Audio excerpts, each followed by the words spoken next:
Ya, doctor, buenas noches. Yo voy a comenzar, le voy a hacer la presentación y después le voy a ceder el paso. Gracias. Ya.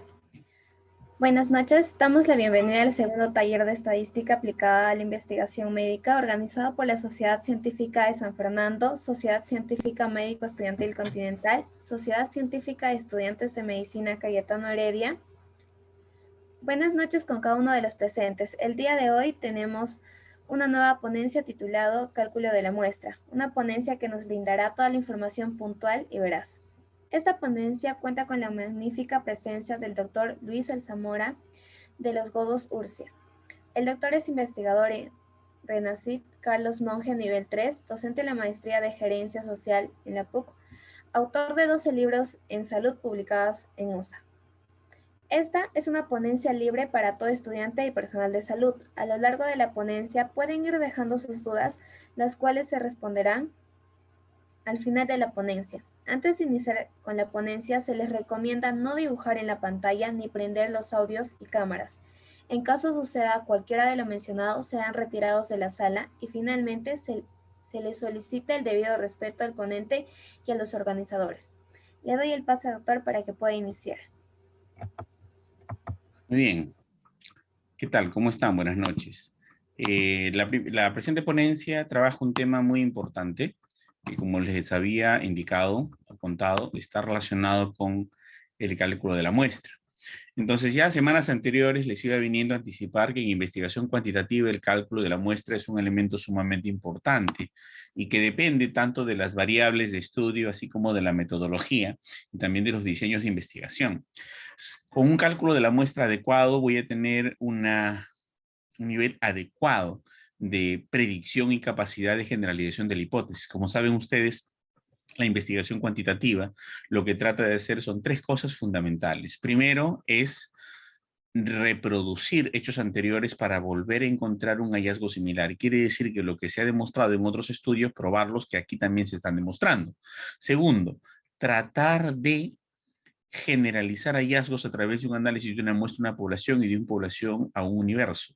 Y tercero, tratar de predecir hechos. Esto quiere decir que si nosotros tenemos una capacidad de predicción, entonces viene todo esto a base del determinado cálculo de la muestra. Si nuestro cálculo de la muestra es insuficiente, no vamos a tener la capacidad de predicción necesaria para poder generalizar hallazgos de la muestra a la población y de la población al universo. Por lo tanto, señores, la predicción se basa en la deducción.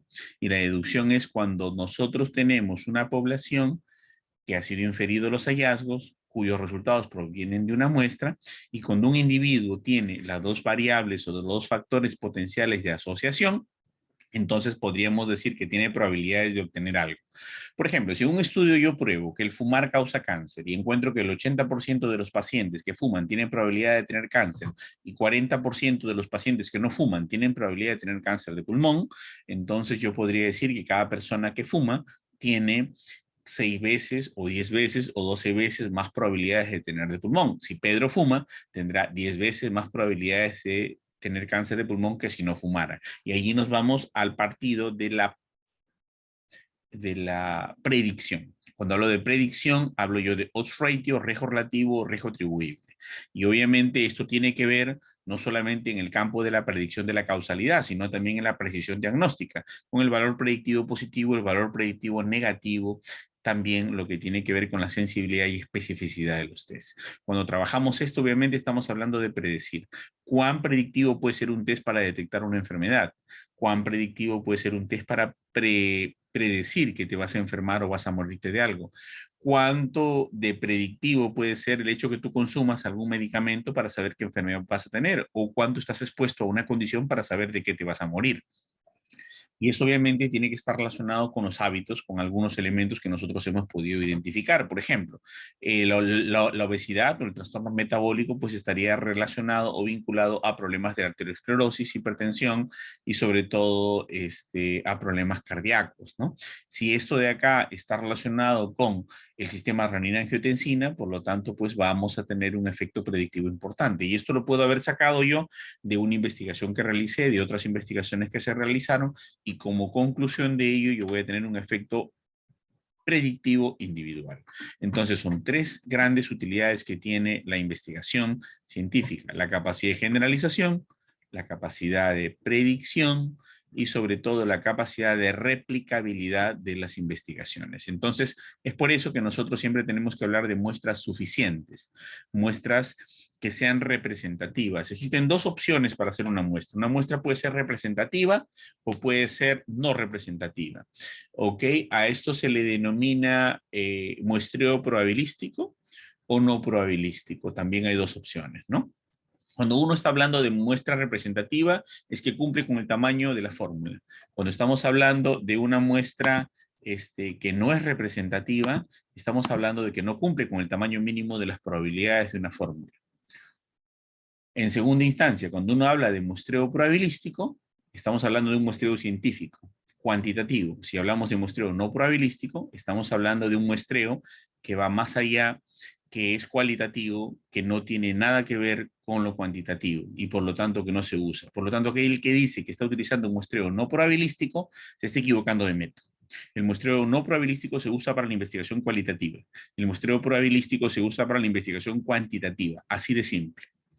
Igual, el muestreo representativo para la investigación cuantitativa y el muestreo significativo o no representativo para la investigación cualitativa. Son dos grandes escenarios y la gente suele confundirse mucho al usar estos dos términos. Bueno, entonces, ¿de qué empezamos a hablar, no? Empezamos a hablar de la campana de Gauss. Empezamos a hablar de las tablas de la normalidad. Y cuando hablamos de las tablas de la normalidad, tenemos que tener este concepto muy importante, que es el universo, la población y la muestra. Los conceptos de universo, población y muestra, señores, son inherentes a toda distribución. Y más o menos lo voy a poner y lo voy a explicar de la siguiente manera. Digamos que yo tengo como población a pacientes diabéticos. Pero si yo no le pongo límites de espacio y de tiempo, esos pacientes diabéticos conforman mi universo. Pero aún así falta para determinar mi universo porque todos los pacientes diabéticos son demasiados, porque puede ser un recién nacido diabético. Yo voy a decidir investigar en un sujeto de estudio. ¿Ya? Ese sujeto de estudio me tiene que conformar un universo, una población y una muestra, que tiene que pertenecer a un objeto de estudio, que tiene que ser una unidad de análisis y pertenecer a una unidad de observación. ¿Cómo es este trabalenguas? Empezamos. Un sujeto de estudio va a ser un paciente diabético de 50 a 60 años. Ya está. Ese es mi sujeto de estudio. Paciente diabético de 50 a 60 años de edad. Y ya delimité. Por lo tanto, ya tengo un sujeto de estudio claro. Primero, delimito mi sujeto de estudio. Segundo, voy a delimitar mi población. Pero, profe, ya dijo, pues, ¿no? Dijo que es un paciente diabético de 50 a 60 años. Sí, pero puede ser de Groenlandia, de Sri Lanka, puede ser de 1910, como del año 2022, 2021. No lo sabemos. Puede ser que tú el otro año te dé diabetes y conformes ese grupo. Entonces tengo que delimitar en espacio y en tiempo. Cuando yo digo pacientes diabéticos de 50 a 60 años, que es mi sujeto de estudio, yo voy a delimitar en espacio y tiempo para convertirlo en población. Miles o millones o todos los sujetos de estudios conforman el universo. Todos los pacientes diabéticos de 50 a 60 años conforman mi universo. Mi población la van a constituir los pacientes diabéticos de 50 a 60 años que estén en un delimitado espacio y tiempo. Eso significa que el espacio en el que estén es en el hospital, digamos, Guillermo Almenara Irigoyen, que hayan acudido al programa del control de la diabetes durante el año 2021. Perfecto. Entonces tenemos el tiempo y tenemos el espacio. El hospital Guillermo, el programa de diabetes, el programa Guillermo Almenara Irigoyen, en el tiempo 2021. ¿Quién es mi sujeto de estudio? ¿No? Personas de 50 a 60 años, ¿ok? Con diabetes mellitus tipo 2. Perfecto, ya tengo mi población. Pero con mi población no termina. Ahora tengo que determinar mi tamaño de muestra porque la población a lo mejor de todos los inscritos en ese hospital son 21,000. ¿Y yo qué voy a hacer con 21,000? Cuando yo termine de entrevistar al último o de analizar al último o de examinar al último o sacarle la prueba de sangre al último, ya habré terminado mi postdoctorado quizá, ¿no? O sea, no voy a poder hacer ni mi tesis de pregrado porque es mucho tiempo. 22.000 pacientes es un escenario muy grande.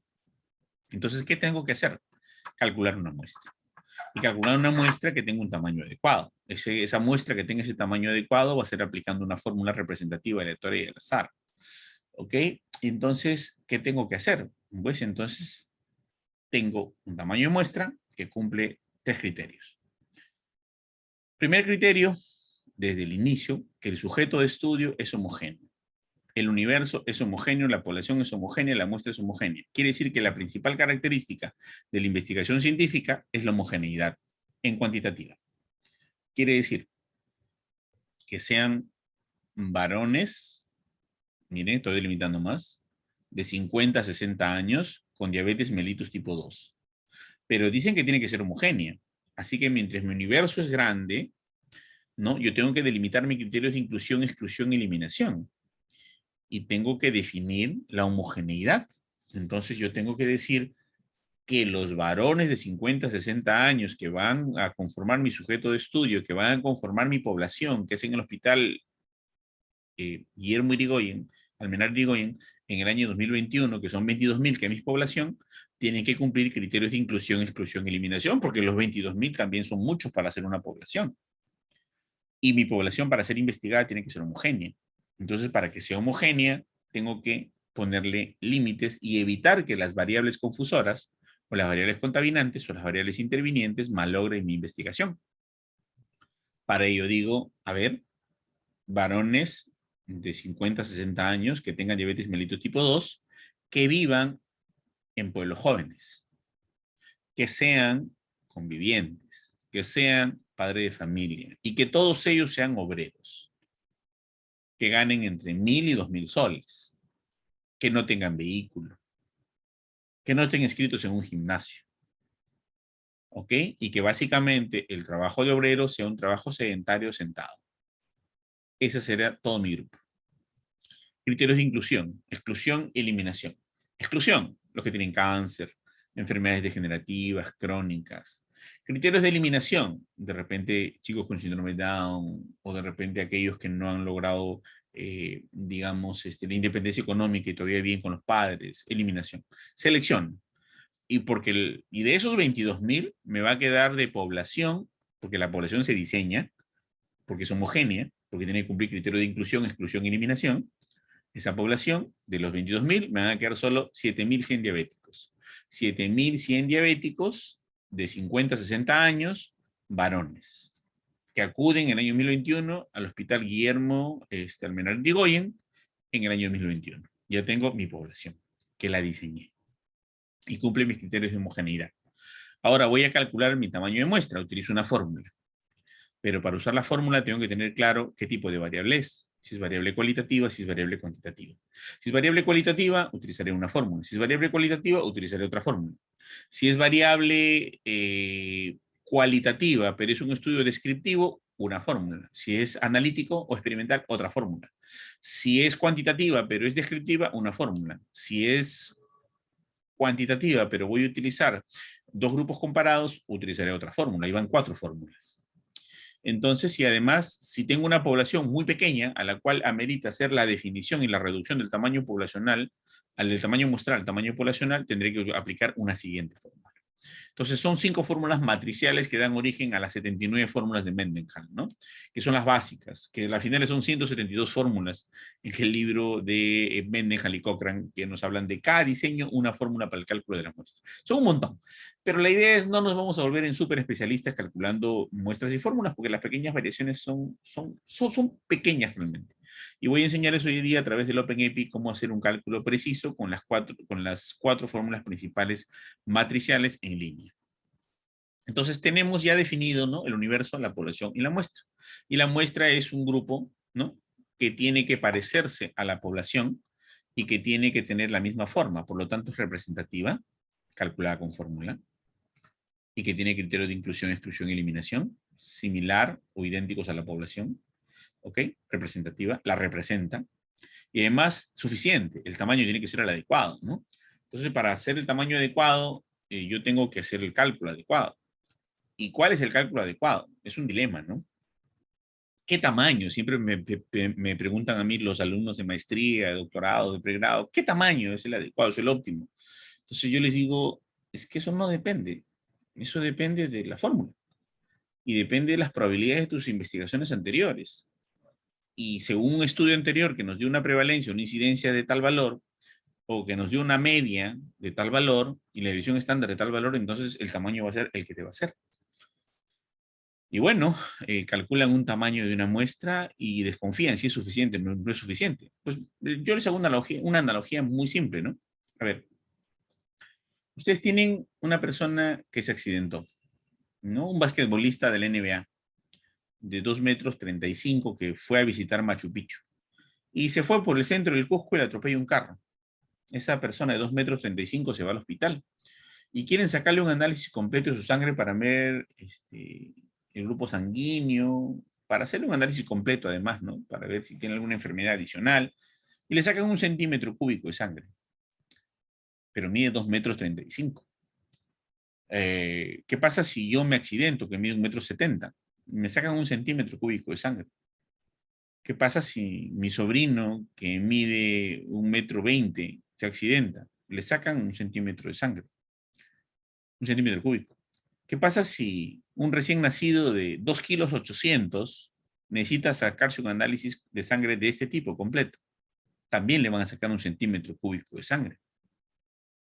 ¿Varió el tamaño de la muestra al variar el tamaño de la población? No, no varió. Por lo tanto, señores, el tamaño de la muestra es invariable respecto al tamaño de la población.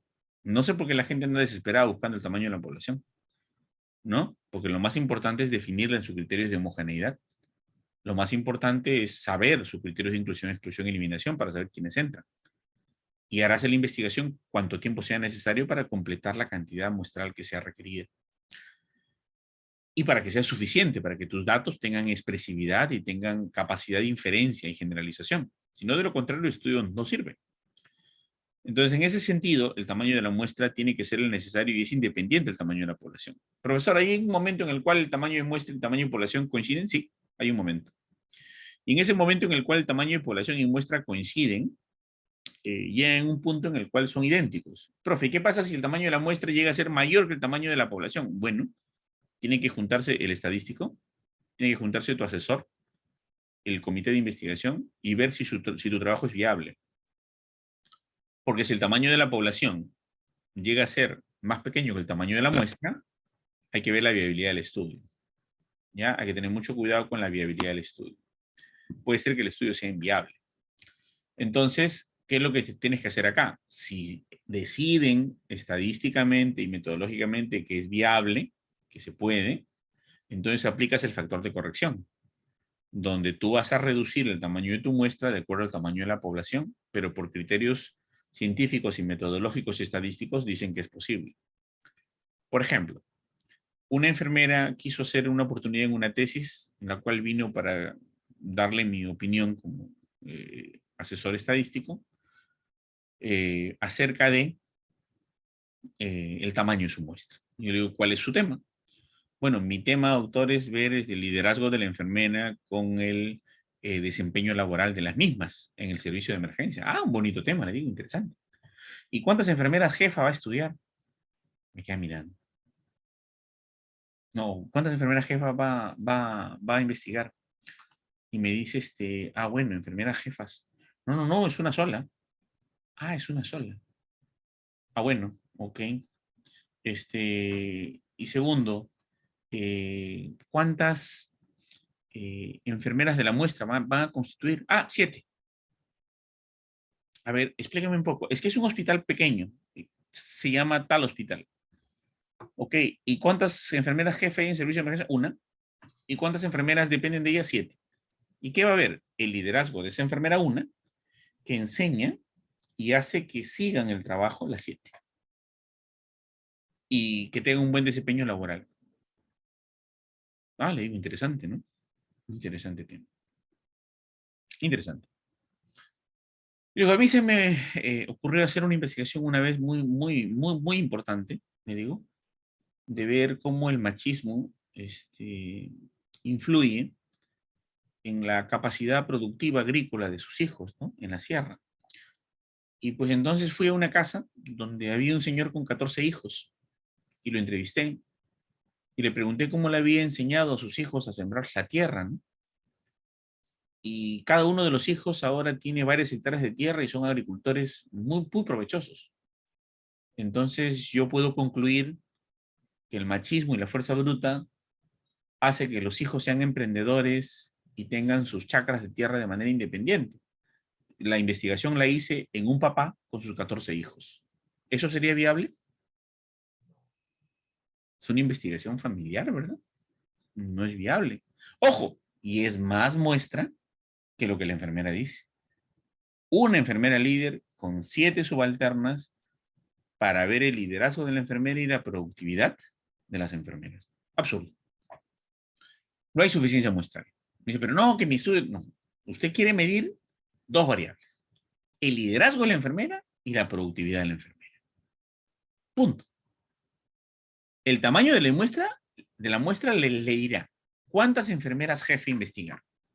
Y de las enfermeras jefe investigar, que van a tener sus casos, sus controles, o sus cohortes y sus controles, que deben ser las líderes y las no líderes. Por tantas enfermeras líderes, va a tener que investigar tantas trabajadoras subalternas. Para tantas enfermeras con poca capacidad de liderazgo, tendrá que medir tantas no trabajadoras. Y para eso no va a tener que hacer el trabajo en un hospital chiquito. Va a tener que hacerlo en una microred o en una red. Y va a tener que estudiar 4 hospitales, 6 maternidades y 6 centros de salud, porque su trabajo está haciéndolo a nivel gerencial. Y que yo sepa, una persona no gerencia 4 personas, ¿no? Entonces su trabajo en esa modalidad no es suficiente. No es suficiente. No hay suficiencia muestral. Su trabajo no es qué tan lindo, qué tan bueno, qué tan positivo es el liderazgo en el hospital chiquito, ese que usted dice, y cómo las 7 enfermeras aprendieron y ejercen bien su desempeño como enfermeras de ese hospital chiquito. Sus variables son liderazgo de la enfermera y la variable dependiente viene a ser la productividad de la enfermera. Por lo tanto, si ese es su estudio, esa no es su muestra y esa no es su población.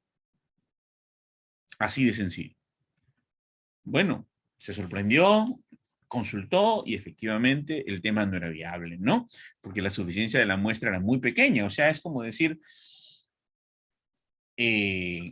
a ver, usted quiere sacarle sangre a un ratón pequeñito, pequeñito, que tiene 0.8 centímetros cúbicos de sangre.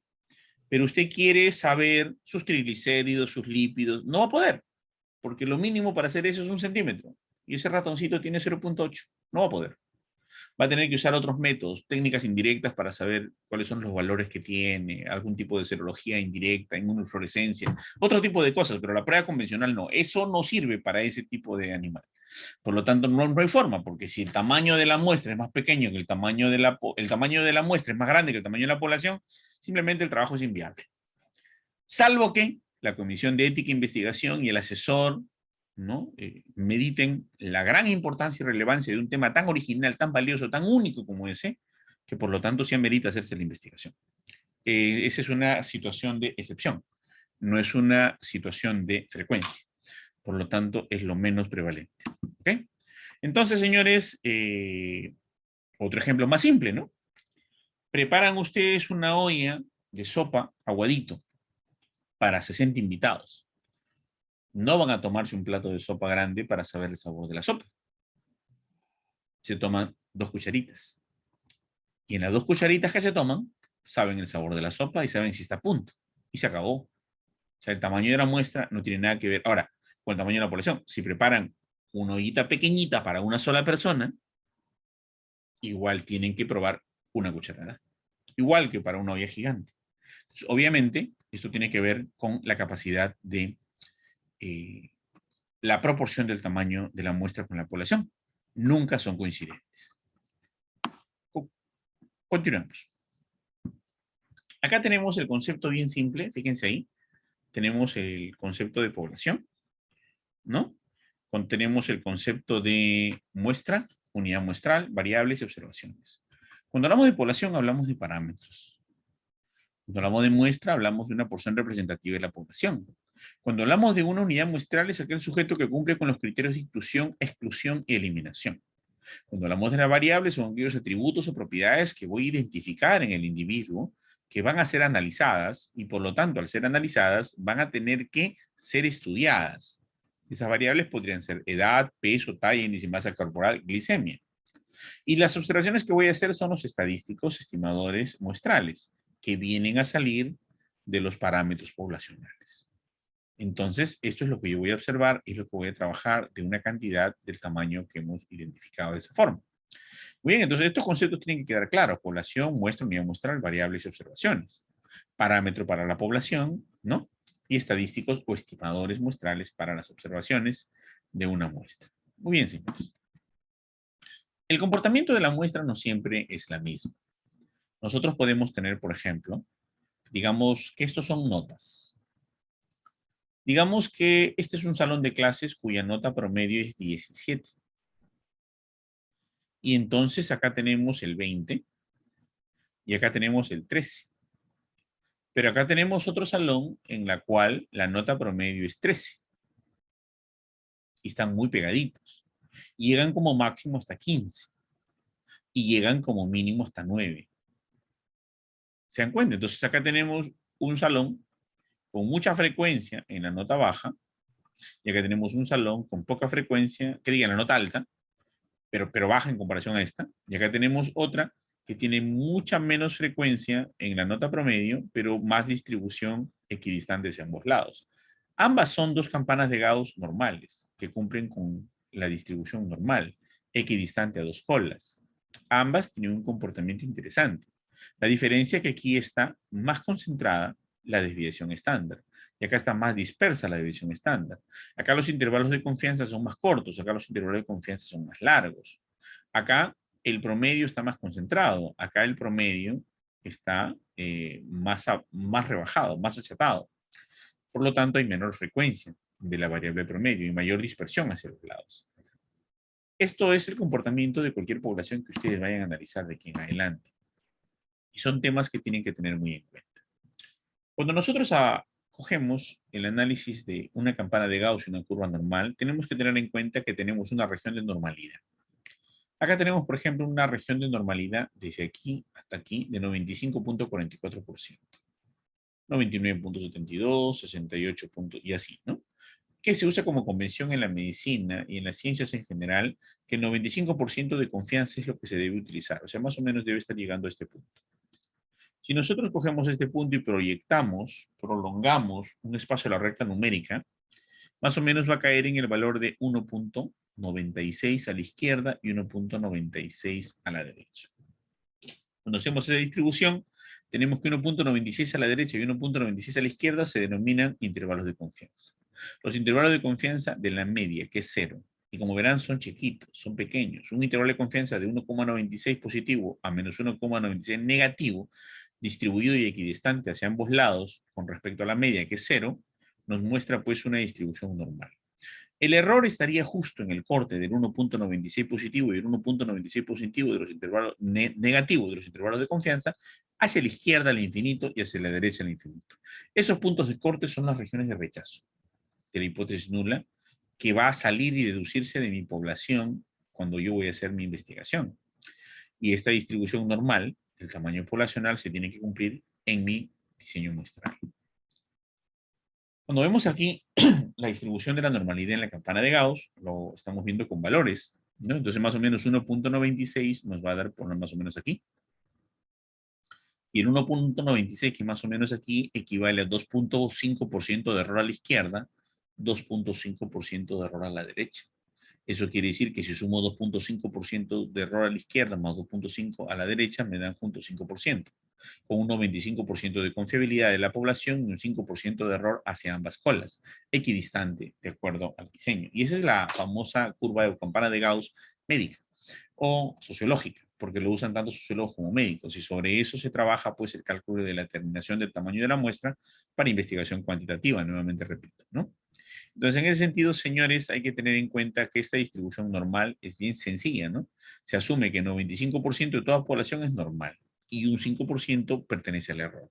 Y sobre eso se hace el cálculo de todas las probabilidades. ¿Qué pasa en el caso de los controles? En el estudio de los casos, trabajan con 95% de confianza, 5% de error y un intervalo de confianza de 1,96. En el caso de los grupos controles, trabajan al 80% de confianza, 20% de error. Quiere decir que más o menos tiene 10% aquí y 10% aquí de error hacia la izquierda y a la derecha. Y este 10% aquí, más o menos, ¿no? Está ubicando pues en otro parámetro, ¿no? Que nos va a equivaler a un valor de 0,84, ¿no?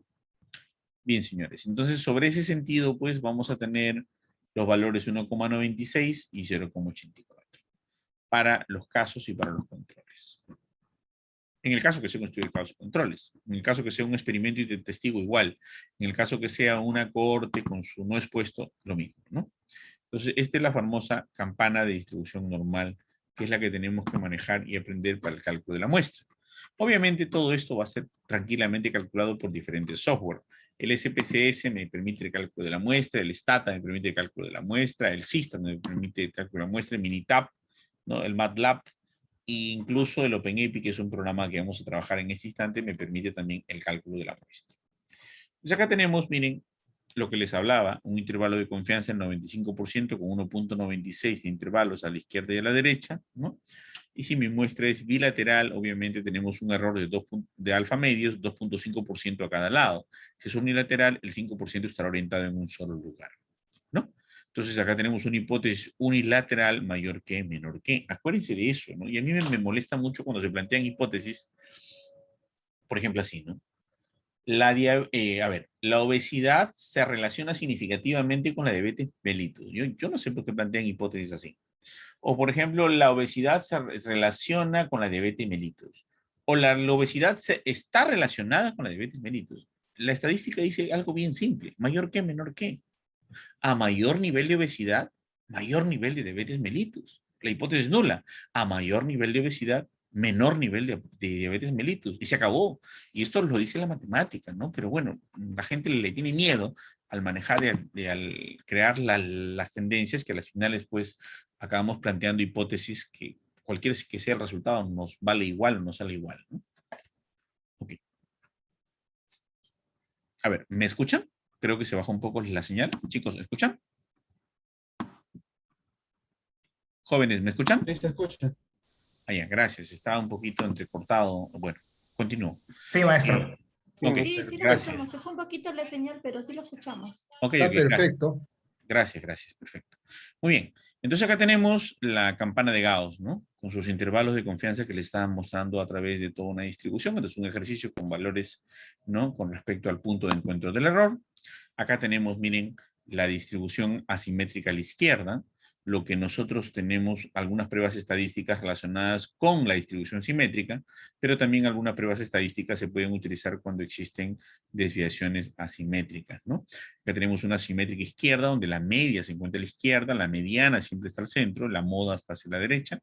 La media, mediana y moda coinciden. Aquí tenemos la distribución simétrica y asimétrica a la derecha cuando la media siempre está hacia el lado derecha, la mediana siempre está al centro, eso sí es su fin de la mediana, y la moda en el número que más se repite. Obviamente es una cola acá derecha, que es una cola izquierda cuya concentración está en el lado opuesto de la cola, ¿no? Muy bien. Acá hay un detalle de conceptos que tenemos que definir claramente, ¿no? La muestra se trabaja con variables categóricas, dicotómicas o politómicas. Hay una fórmula para ello. Para variables ordinales, ¿no? De orden arbitrario o puntajes, hay otra fórmula para ello. Para variables intervalares, continuas y discretas, hay otra fórmula para ella. Y hay otra fórmula para calcular la muestra para paramétricas y para no paramétricas. O sea, son un montón de fórmulas, realmente, como les digo, ¿no? Ustedes consiguen el Cochrane, el Mendenhall de teoría del muestreo. Es un librito que tiene 179 fórmulas aproximadamente y siguen surgiendo más, ¿no? Entonces, no hay una sola fórmula para el cálculo de la muestra, hay muchas, pero yo les voy a enseñar, como les digo en este instante, las 4 fórmulas principales y su factor de corrección. De las 4, de las cuales matemáticamente salen todas las adicionales, todas las demás, ¿no? Bien. Entonces, para esto se hace el diseño y cálculo de la muestra. ¿Y de esto depende qué? ¿No? la frecuencia de absolutas y porcentajes, los estadígrafos de tendencia central, como la media, modo, mediana, la variabilidad o la dispersión, que es la división estándar o la varianza, las tablas y gráficos, que son pues la torta, las barras, ¿no? Que hemos hecho las semanas anteriores en otros talleres, ¿ok? Las tablas de contingencia 2x2, la T-Student, la regresión lineal, las tortas, las barras, los histogramas. De acuerdo a la población de estudio, ¿no? Tenemos herramientas estadísticas que permiten determinar también la asociación. Y sale la estadística analítica, ¿no? Tenemos la prueba de comparación, tenemos la prueba de correlación, como Pearson y Sperman, la regresión lineal, generalizada, logística, y acá también entra el riesgo relativo, el odds ratio y el riesgo atribuible. Porque es el máximo nivel, el excelsior de la investigación, porque es predicción. Señores, cuando llegamos al excelsior de la investigación, estamos hablando de la predictividad. ¿Qué es mejor que predecir? Nada. Por lo tanto, cuando llegamos a la capacidad predictiva es cuando calculamos los riesgos. Por eso es tan importante la estadística de los riesgos. El odds ratio, razones de momio, razón de valor de ventajas, riesgo atribuible, ¿no? El riesgo relativo. Es tan importante porque te permite predecir y es fundamental de poder aprenderlos. Ahora, otra cosa que es muy relevante, ¿no? Es hablar de las pruebas de comparación. Cuando yo comparo dos grupos, promedios, habíamos dicho T-Student, comparo tres promedios, análisis de varianza, comparo dos proporciones, chi cuadrado, comparo dos proporciones, estadístico de Cochrane, comparo dos proporciones, tau de Kendall, ¿no? O la correlación de Spearman, cuando son dos variables ordinales que se están cruzando, analizando, y comparo proporciones de una en tres bloques con respecto a la ordinal del otro bloque. Cualquiera que fuera, hay una prueba estadística para cada una de ellas, pero es principal y primordial tener el tamaño de la muestra. Si el tamaño de la muestra no está seleccionado adecuadamente, todo lo que diga, a ver, tiene que ser homogéneo, representativo y probabilístico. Homogéneo, criterio de inclusión, exclusión, eliminación. ¿Ok? Representativo, tamaño de la fórmula correcta. Probabilístico, todos los miembros tienen que tener la misma probabilidad de ser elegidos, todos los miembros de la población. Por lo tanto, tienen que salir por sorteo, al azar. ¿Ok? Entonces, si se cumple con estos tres criterios, voy a poder aplicar pruebas estadísticas y voy a contrastar hipótesis. Si no cumplo con esos criterios, solo llenaré mi trabajo de tortas y barras. No me vale para más, porque no voy a poder hacer inferencia científica. Hay que tener mucho cuidado con eso, ¿no? Yo veo que aplican extraordinarias pruebas, análisis multivariante, regresión múltiple, regresión logística multivariada, análisis multinivel factorial, y dicen muestreo no probabilístico, accidental por conveniencia. Dios mío. Sin comentario. Ya expliqué por qué. Bueno, entonces hablemos de cada uno de ellos, ¿no? Entonces el cálculo de muestra para estudios descriptivos, característica, una sola variable. Cuando tenemos una sola variable y esta variable es cuantitativa, utilizamos la prueba de la desviación estándar. N es igual a z cuadrado por desviación estándar al cuadrado sobre error al cuadrado. Por si acaso es S alfa al cuadrado, SE al cuadrado y E al cuadrado. Acá se ha movido por si acaso. Z alfa al cuadrado, SE al cuadrado y E al cuadrado. O sea, 1.96 al cuadrado por la división estándar que yo hallé de una investigación con el error al cuadrado, que es 5%, equivale a 0,05.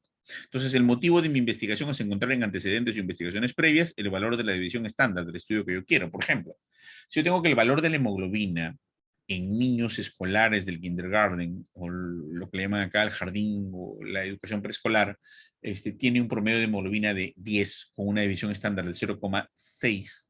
Entonces, esa división estándar encontrada en un estudio boliviano, la cojo yo y digo z cuadrado 1.96 por 0,6, que es la división estándar del estudio boliviano que habla de la hemoglobina de los bolivianos, de los niños de preescolar, okay, sobre el error al cuadrado, que es igual a 0,05, o sea, 5%, o sea, 5 entre 100, o sea, 0,05, le doy al cuadrado y saco el cálculo de mi tamaño de la muestra. Y tenemos el tamaño de la muestra. Y listo. ¿No? Que me saldrá en ese caso 396, por ahí, más o menos. ¿Ok? Muy bien. ¿Qué pasa aquí con respecto a una variable cualitativa? El anterior era un estudio descriptivo. Todo estudio descriptivo tiene una sola variable. Describe el comportamiento de una variable.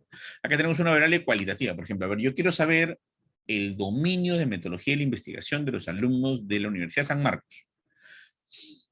Entonces yo le aplico una prueba del dominio de la metodología de la investigación para saber si saben o no saben. Y mi conclusión es, dominan o conocen o no conocen. Punto.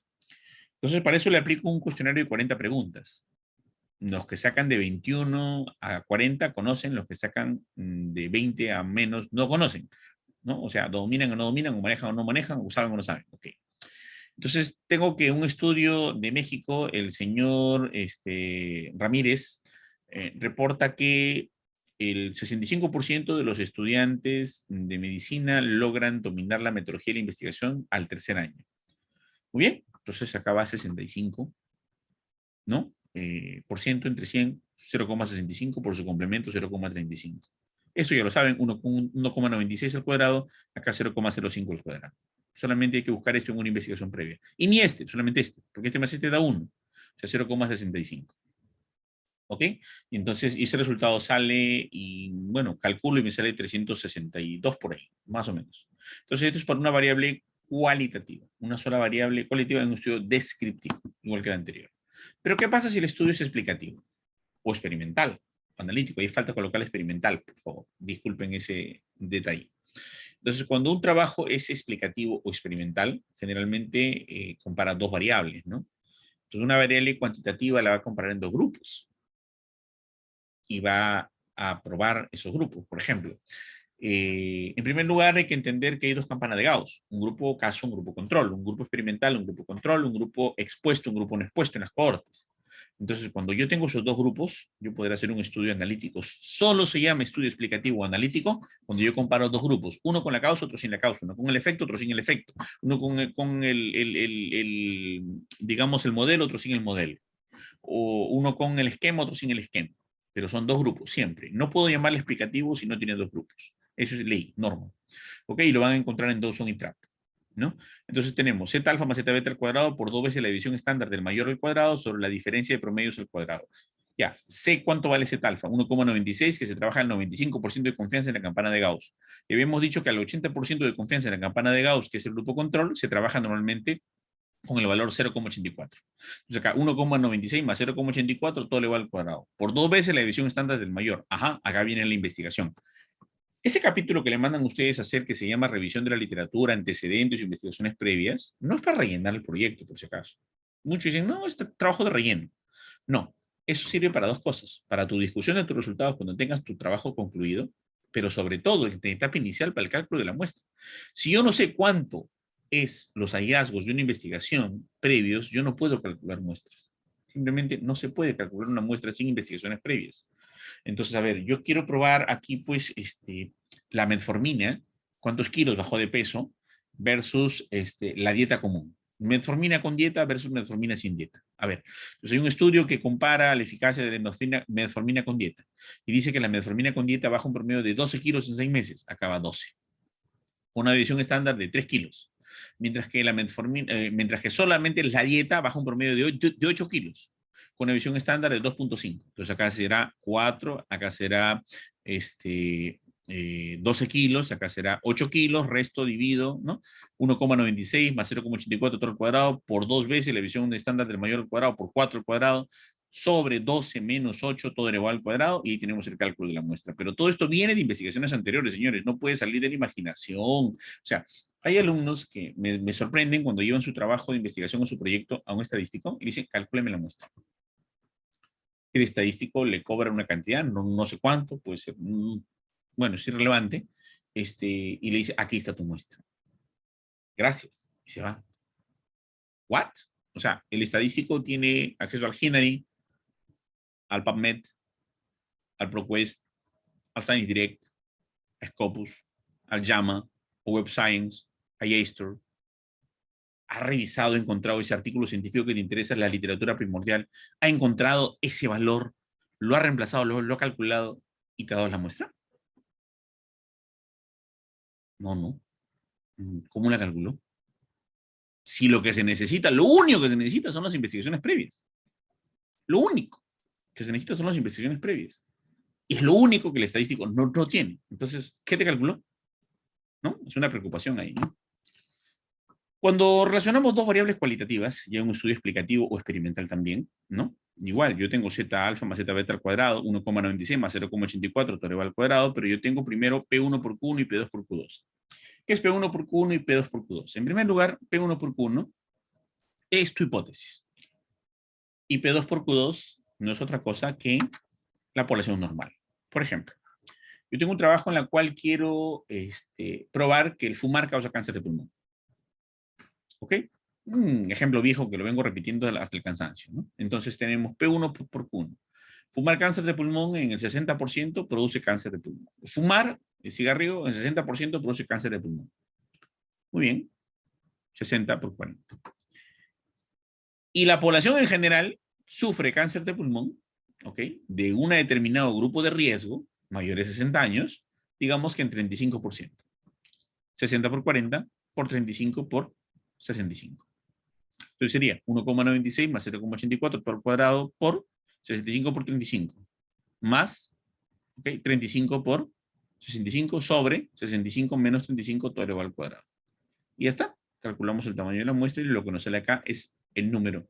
Y ese número se multiplica por 2. Si sale acá 40, 40 casos, 40 controles. 40 expuestos, 40 menos expuestos. 70 grupos, 70 integrantes del experimento y 70 controles. Y ya está. Perfecto.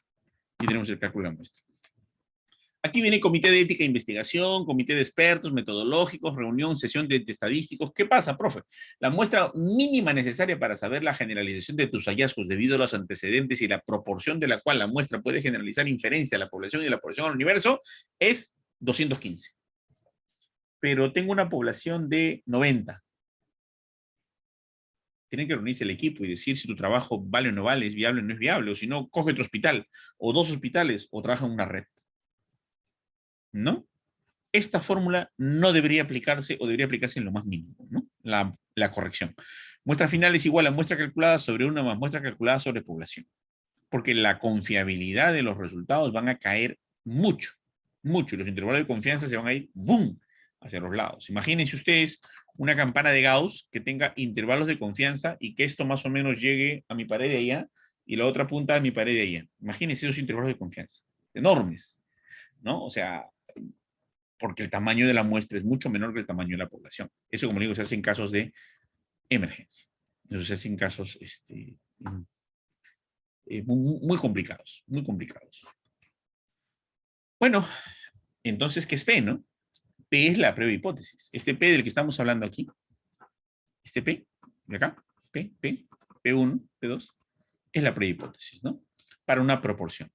Debemos probar esa hipótesis cuando tengamos un conocimiento del parámetro poblacional. Y esto definitivamente tiene que ver con la revisión de los antecedentes. Entonces planteamos la hipótesis, planteamos el nivel de significancia de 0,05 y utilizamos el estadístico pertinente para saber y contrastar nuestra hipótesis, ¿no? Acerca de la probabilidad de la ocurrencia de P. Bueno, el estadístico de prueba y restricciones para poder utilizar el cálculo de la probabilidad de P es la distribución binomial, para la distribución binomial y la aproximación normal. Cuando tenemos una distribución binomial, para respuesta sí o no, utilizamos esta fórmula, ¿no? Para la distribución normal, para el cálculo de la z, utilizamos, ¿no?, también esta fórmula, pero cuando la probabilidad de P por Q por el tamaño de la muestra es mayor que 5. Bueno, son variaciones importantes ya cuando nos metemos más al mundo de la estadística, pero todo esto se ve solucionado ahorita con el programita que vamos a trabajar, que es el OpenEpi. Y de eso más voy a hablarle antes que complicarles la vida con números, que es muy entusiasta cuando uno está aprendiendo en el primer ciclo de la maestría en estadística o en la carrera de estadística, pero que luego tomas una medida de simplificación. Y es por eso que vamos a trabajar el OpenEpi, este programa que están viendo acá ustedes, que luego lo vamos a hacer de manera práctica. Entonces, la aproximación normal, nosotros podemos trabajar un tema de proporciones, ¿no? Con aproximación normal, ¿no? Y podemos calcular, ¿no?, la agrupación de las proporciones. Y esto tiene que ver, obviamente, con el estadístico de los resultados de Murphy. Coloco el tamaño de mi numerador y de mi denominador en cuanto a la muestra, el tamaño de la población, los resultados y el nivel de comparabilidad para saber si los datos agrupados tienen diferencia significativa. Y bueno, utilizo la prueba del score de Wilkinson, ¿no?, para saber si hay diferencia significativa entre los intervalos de confianza y mis parámetros de una proporción. Y eso para saber si mi población es confiable. Eso, independientemente, va a ser útil siempre y cuando mis intervalos de confianza sean cortos. Y como ya Gustavo nos hizo una brillante conferencia en alguna oportunidad y ahora lo tenemos aquí presente, el tema de intervalo de confianza es valiosísimo, ¿no? Si nosotros descomponemos la estadística, vamos a tener que dictar una conferencia por cada cosita. Una conferencia solo para P, una conferencia para Q, una conferencia para intervalo de confianza, una conferencia para chi cuadrado, y esto es interminable.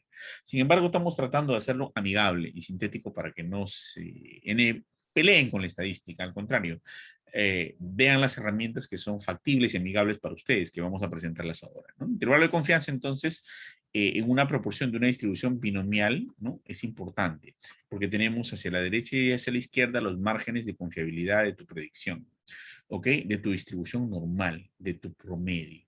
No es indispensable conocer el parámetro de la población. En tu muestra vas a calcular el intervalo de confianza. Y acá tenemos la fórmula para el límite inferior, que ya nos enseñó sabiamente Gustavo en una oportunidad, y para el límite superior. Entonces, intervalos de confianza, señores, para una proporción, cuando la muestra es grande, cuando el P por Q por N es mayor o igual a 5, ¿no? Se trabaja mediante la aproximación a la distribución binomial. Y para eso vamos a hacer el cálculo que ustedes están viendo aquí, ¿no? La proporción binomial, con la estimación de los parámetros de la fórmula, y a las finales tenemos que el cálculo de el intervalo de confianza para el P es más menos Z alfa, ¿no? Sobre 2 veces la raíz cuadrada de P por Q sobre N, ¿no?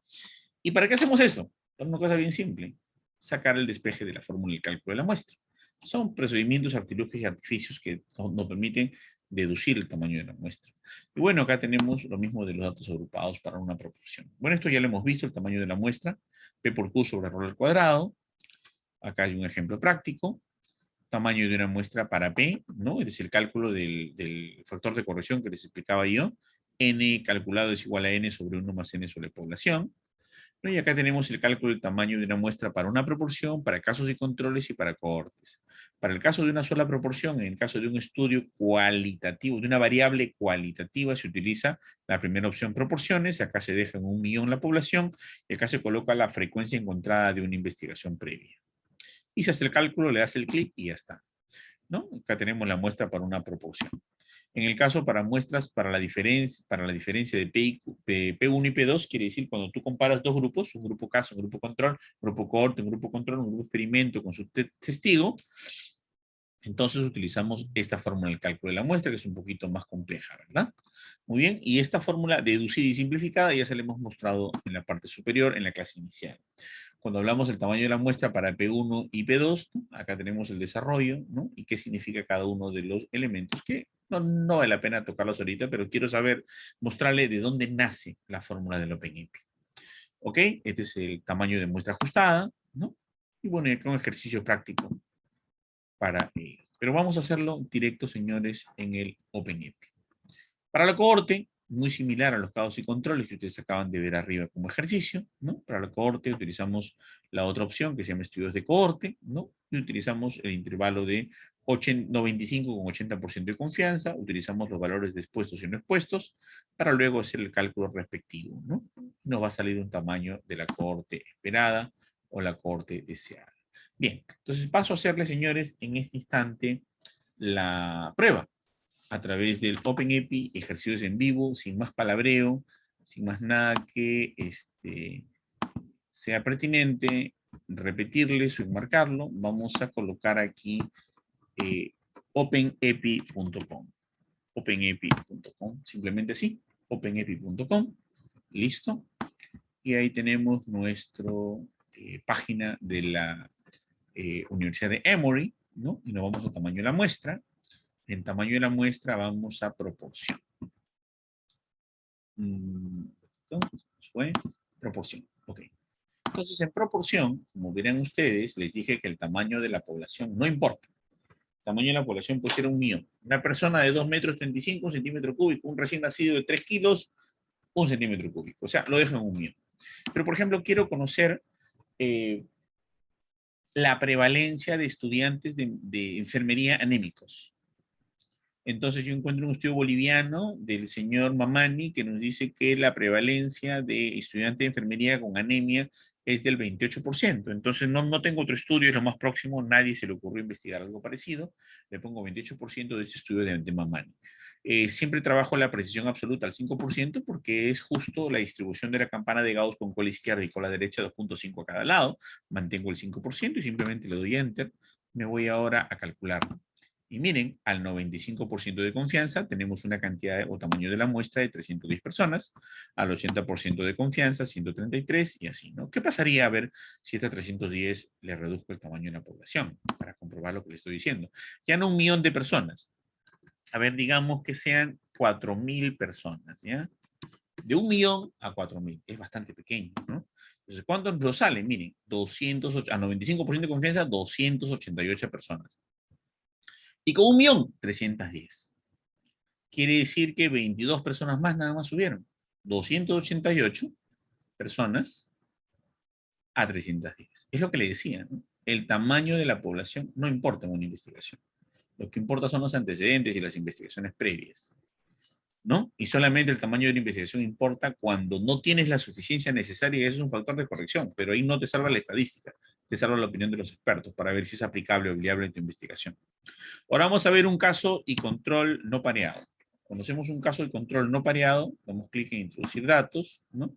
Y vamos a ver aquí. Cuando tenemos un trabajo aplicado, explicativo, retrospectivo, comparativo, longitudinal, o sea, casos y controles, cuyo efecto está en el presente y la causa está en el pasado, por ejemplo, tenemos con cáncer sin cáncer, por ejemplo, de próstata, inicio temprano de relaciones sexuales sin protección.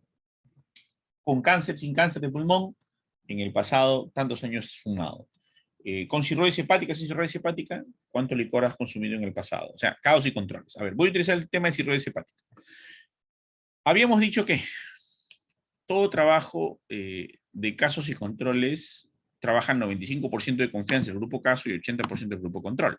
Esto hace que el valor del nivel de confianza al 95% sea 1,96, como lo han visto en la fórmula a mano, y para el 80% sea 0,84. Eso queda clarísimo. Acá tenemos controles por caso. Es importante que conozcan este tema de lo que se le denomina poder o power. En el Power, tú tienes, por ejemplo, Power 1, Power 2, Power 3, Power 4. Quiere decir que puedes tener un caso, 2 controles, un caso, 3 controles, un caso, 4 controles, hasta ahí no es. Un caso, un control. Por ejemplo, en el poder de un caso, un control. Tienes, por ejemplo, un caso de cirrosis hepática con uno que no tiene cirrosis hepática. Un caso de cirrosis hepática con 2 no cirrosis. Un caso con cirrosis, 3 no cirrosis. Un caso de cirrosis, 4 no cirrosis. Si haces más de 4 ya no interesa. Pero ¿para qué te sirve subir el número de controles? Para reducir los intervalos de confianza. Acuérdense que los intervalos de confianza son importantísimos. Un caso, un control, intervalo de confianza grande, ¿no? Por ejemplo, un intervalo de confianza que puede ser de 1.60 o puede ser de, a ver, mi riesgo relativo, que puede ser de 8, o mi odds ratio, que puede ser de 6, puede tener un intervalo de confianza de 1.2 a 29. Son muy grandes. Pero si reduzco y aumento los controles, yo puedo tener un intervalo de confianza de 6, pero un intervalo, un límite inferior, que diga, un riesgo relativo o odds ratio de 6 y un límite inferior de intervalo de confianza de 5.90 a 6.23. Se redujeron un montón. Casi está en la matemática perfecta y precisa. Eso significa que yo he hecho una corrección y reducción de los intervalos de confianza. Y eso significa aumentando el power, aumentando el poder. O sea, un caso, 4 controles, extraordinario, ¿no? Pero depende de presupuesto, tiempo, disponibilidad, y muchas veces nos contentamos con un caso, un control, o a lo mucho un caso, 2 controles por cuestión de tiempo, presupuesto y disponibilidad, ¿no? Entonces, señores, eso es con respecto a aquí. Yo puedo acá poner 3, 4, 5, 6. Muy bien, entonces, regresando al ejemplo, cirrosis hepática y consumo de licor.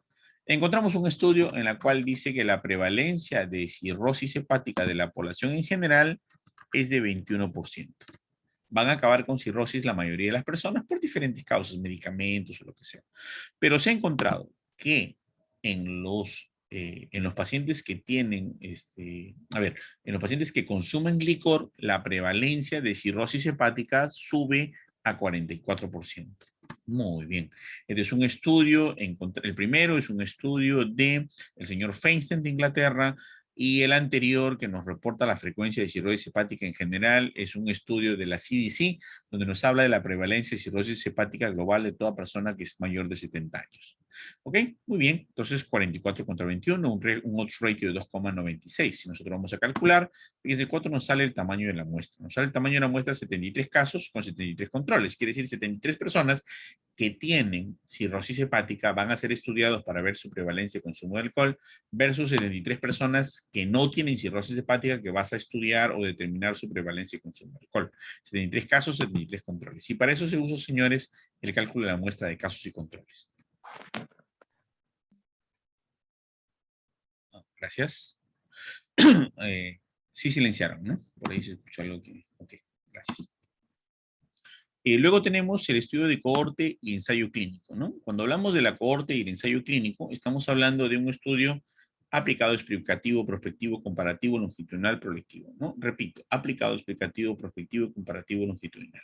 Cuando cumple esos estudios cuya causa está en el presente y efecto está en el futuro, entonces estamos hablando de una cohorte, ¿no? Y cuando ocurre esa situación, nosotros tenemos que tener mucho cuidado. Mucho cuidado porque tenemos que ver de dónde parte la causa. Entonces, la causa en el presente y el efecto en el futuro. Aquí va a ser algo diferente. Por ejemplo, a ver, aquí les han aplicado vacunas a un grupo de personas, Pfizer, y a otro grupo de personas le han puesto Sinopharm. Entonces, mi motivo de experimentación va a ser Pfizer y mi grupo control va a ser Sinopharm. Entonces, yo leo la eficacia de prevención del COVID de la Pfizer y me da, por ejemplo, un estudio de Hamilton que la prevención de la muerte por COVID en la Pfizer es de el 91%. Bien, esto de Hamilton.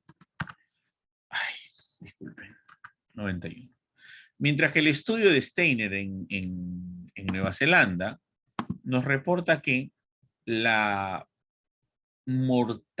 prevención de la mortalidad por la Pfizer es solo del 81%. Sin embargo, previene la enfermedad y el contagio. Se borró. Ya está. Yo quiero ver un estudio peruano dentro de la cual relacione pues la prevención de la mortalidad en personas que se contagian de COVID, todas ellas, ¿no? A ver, en mi PECO, mi población es todos con COVID, vacunados. Con Pfizer, un grupo, y el otro grupo con Sinopharm.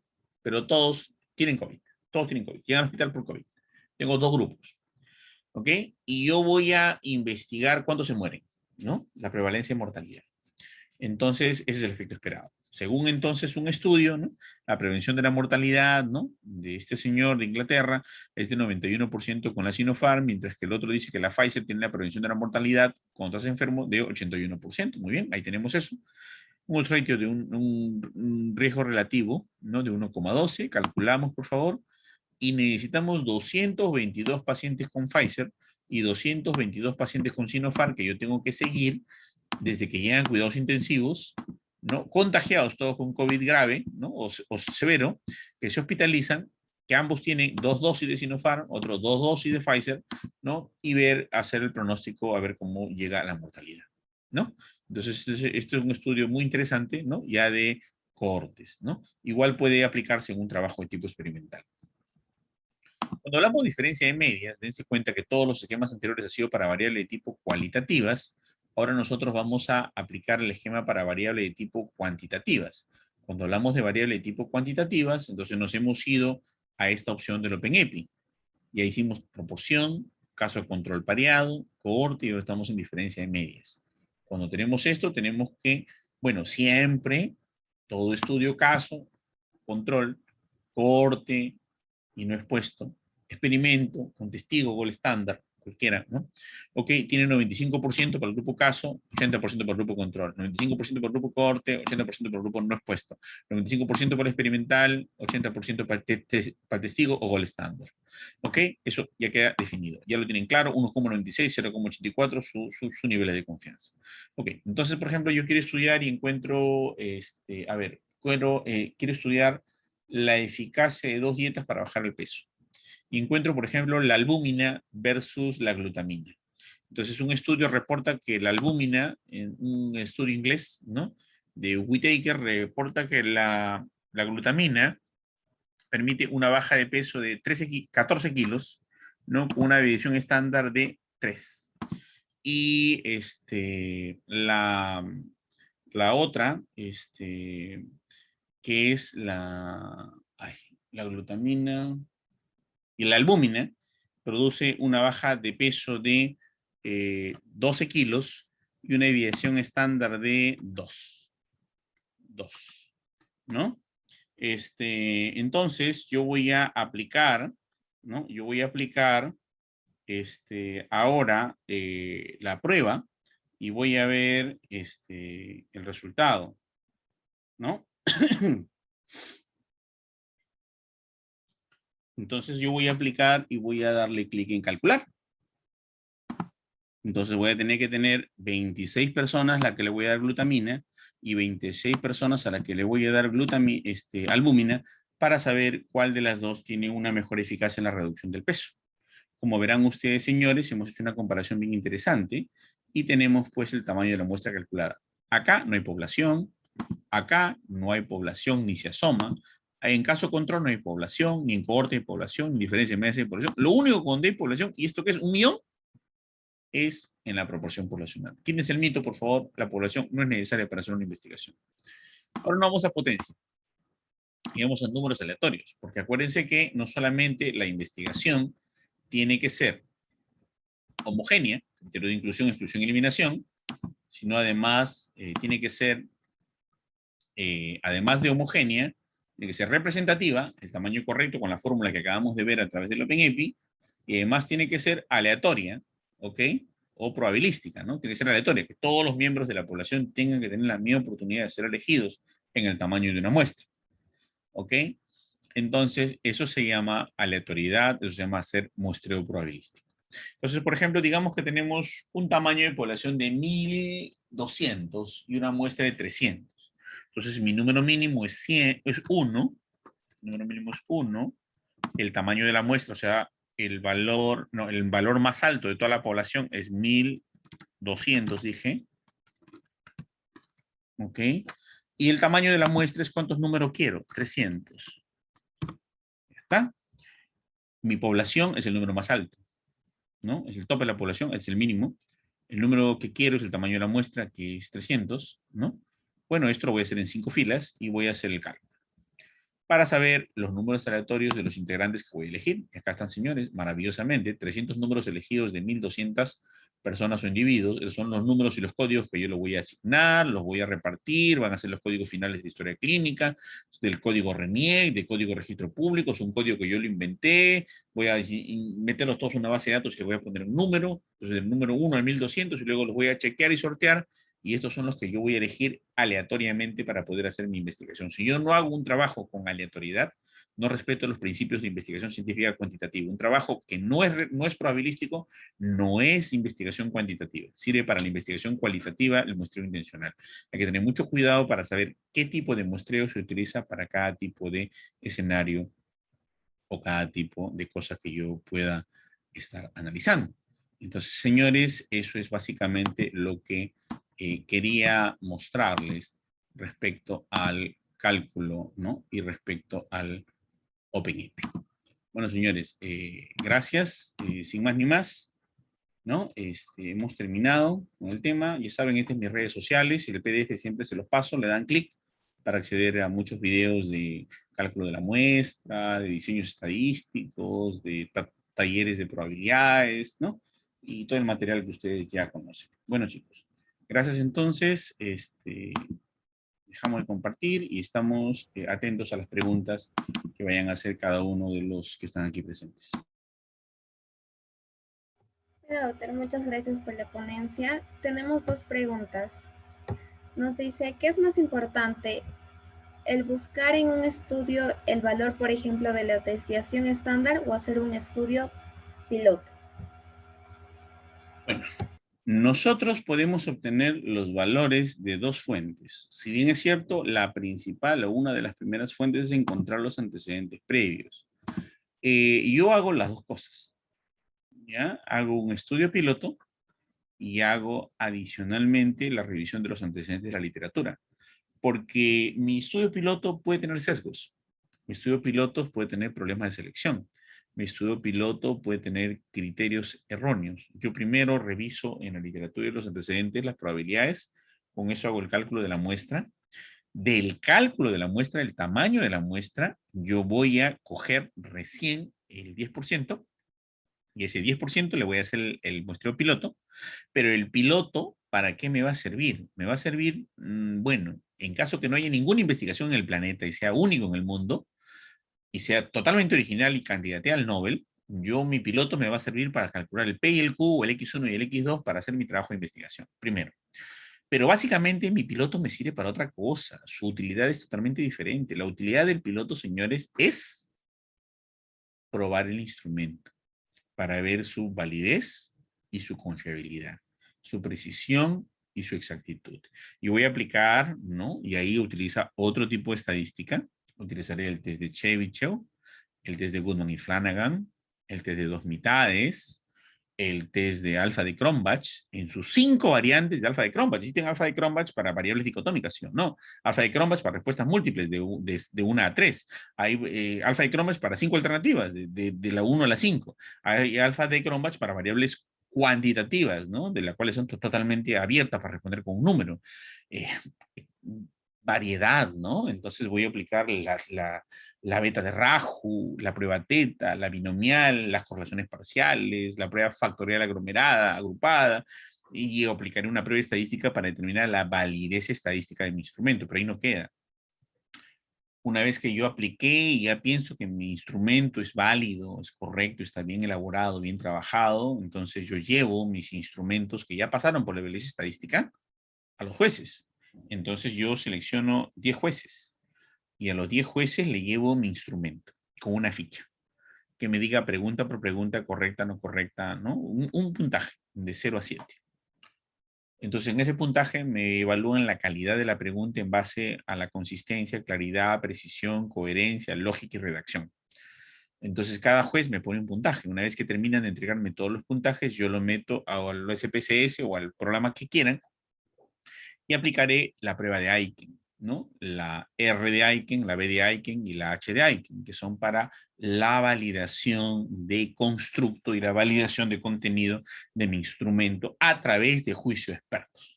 Entonces, mucho cuidado con saber para qué usamos las cosas, ¿no? Normalmente el estudio piloto serviría aquí siempre y cuando sea absolutamente necesario para calcular el P, el Q, el X1, el X2 del tamaño de la muestra, siempre y cuando sea el único. No haya más estudios en el medio. Y obviamente no habría forma de poder encontrar otro hallazgo. Gracias. Siguiente pregunta. La siguiente pregunta es, ¿cuánto recomienda el diseño de muestras complejas? Bueno, nosotros hemos hecho aquí 4 fórmulas sencillitas, ¿no? 4 fórmulas muy sencillitas para diseños muy sencillos. Normalmente en medicina, en ciencia de la salud, en sociología, se usan este tipo de muestras bastante sencillas, que les he mostrado las 4, más su factor de corrección. Con esto se resuelven el 90% de todos los problemas de investigación en salud, medicina, sociales y psicología. Pero existen, por ejemplo, algunos experimentos de agronomía o algunos experimentos en seres humanos, como por ejemplo cuando vas a hacer un cuadrado latino. Cuando, ¿se acuerdan la primera sesión que hablé del cuadrado latino, el diseño de bloques aleatorios, el diseño factorial? Ya, ahí no hay casi control. Hay 4 grupos, 2 grupos dobles, 2 grupos con interacción, un grupo con doble bloqueo. Entonces ahí son muestras complejas. Para esas circunstancias donde tú vas a aplicar un diseño de ese tipo complejo, aplicaré las muestras complejas. Por eso le decía yo que el diseño, la investigación y el tipo de variable está de la mano con la prueba estadística y el tamaño de la muestra. Bueno, tenemos una variable cualitativa, un estudio explicativo, fórmula de la muestra para casos y controles. ¿Ok? Una variable cuantitativa para un estudio explicativo o experimental.